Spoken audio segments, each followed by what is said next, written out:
Macam ini bukan rumah haram, anak haram. Seniman A.K. Jailani dalam kenangan.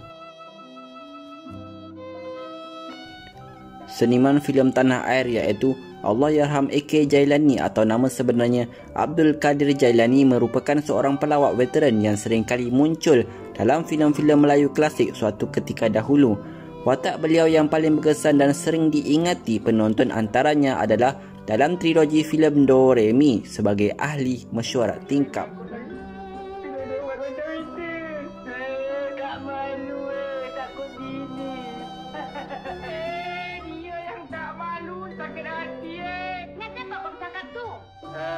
Ahli mesyuarat tingkap.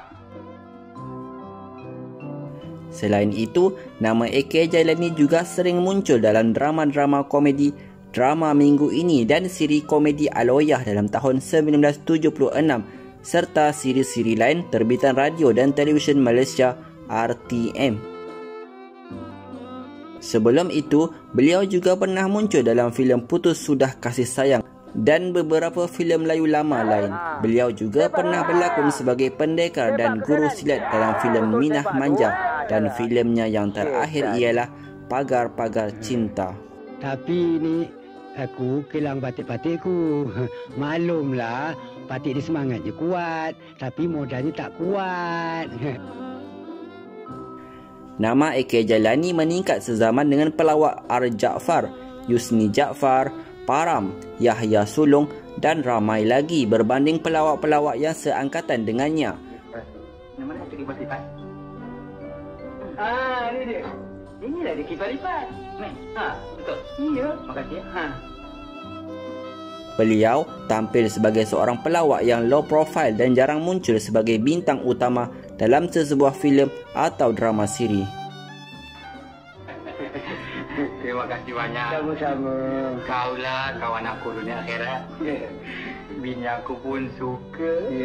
Cuma dia tak mau kipas lipat. Dia nak kipas lipat.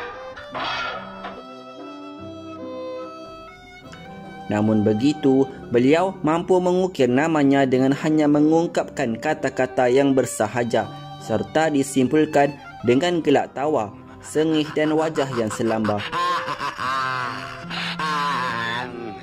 Beliau turut diberi gelaran Jailani Kengkang itu adalah kerana telatahnya yang sering cuba menggagahkan tubuhnya, sedangkan gaya jalannya Kengkang menambah kelucuannya dalam perwatakan yang dibawa. Jalanan kita ni dah habis tiba tu. Hamba lawanmu. Mana hamba sakit. Sekarang siap. Hamba siang macam ikan bilis. Tolong tolong bukan takut mati, segan aja. Beliau yang berasal dari Jelebu Negeri Sembilan itu aktif sebagai seorang pelakon dan pelawak setelah berhenti kerja sebagai anggota polis di Negeri Sembilan. Ini bukan rumah haram. Habis kalau bukan rumah haram, ini makruh. Di atas bumi pun bukan. Di atas hawa-hawangan pun bukan. Jadi saya tak boleh buat apa-apa ni. Belum ada undang-undang yang boleh pecah rumah atas pokok. Semasa beliau berkhidmat sebagai anggota polis di Negeri Sembilan, beliau terkenal sebagai seorang pemuzik akordion dan penyanyi pentas bangsawan. Selain berbakat dalam seni lakonan dan menjadi pelawak, beliau juga berbakat dalam arena sukan. Beliau sangat meminati sukan bola sepak dan pernah mewakili pasukan bola sepak daerah Jelebu pada sekitar tahun 50-an dan 60-an.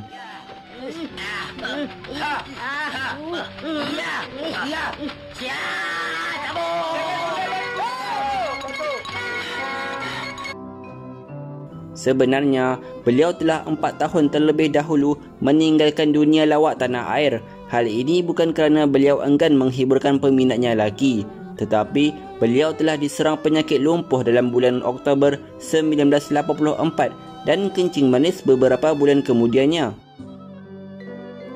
Beliau yang dimasukkan di Hospital Besar Kuala Lumpur pada 6 Oktober 1984 ketika usia 57 tahun itu dikatakan telah terjatuh di bilik mandi. Sejak dari itu, beliau hanya mampu duduk di rumah dan bergantung hidup dengan ubat-ubatan yang tak putus-putus disalurkan di tubuhnya. Ketika beliau terlantar sakit, ramai rakan artis turut menghulurkan bantuan derma, termasuklah Persatuan Penyanyi-Penyanyi Tanah Air atau dikenali sebagai PAPITA, Pasukan Bola Sepak Artis Malaysia dan artis perseorangan yang lain. Terdapat juga beberapa orang artis dikatakan telah menubuhkan sebuah jawatan kuasa sementara untuk menguruskan AK Jailani selama beliau berada di hospital. Mereka terdiri daripada seniman Mahmud Jun sebagai pengurusi, Fadzila Tun Yusof Suria sebagai bendahari dan beberapa ahli jawatan kuasa lain. Pada peringkat permulaan, seniman telah menderma 300, Kelat Sukan Kebajikan Orang-Orang Kerdil Malaysia telah menderma sebanyak 50, manakala derma orang ramai dan rakan karib AK Jailani berjumlah 210.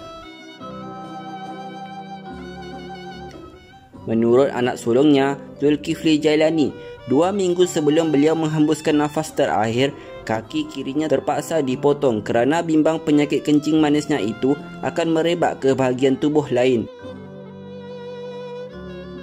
Namun, usaha yang telah dijalankan itu tidak dapat menahan takdir di mana ajal dan maut di tangan Tuhan.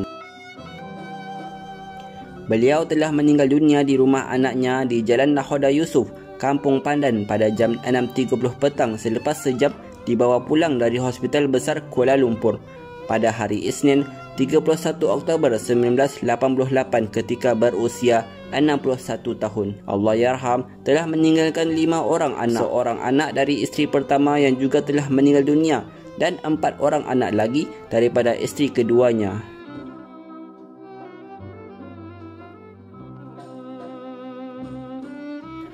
Jenazahnya telah dikebumikan di tanah perkuburan Islam Ceras.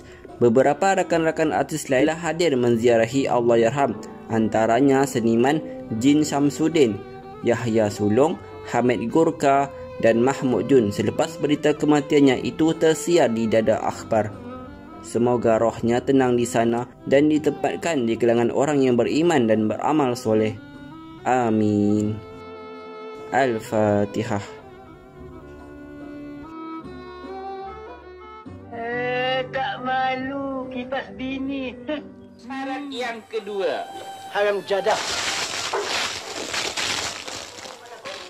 Ini Jailani, nampak? Urat dawai tulang besi. Dalam dunia ni siapa pun aku tak takut. gila, kau sendiri kena tarik telinga. Itu siang lah, semangat malam lain.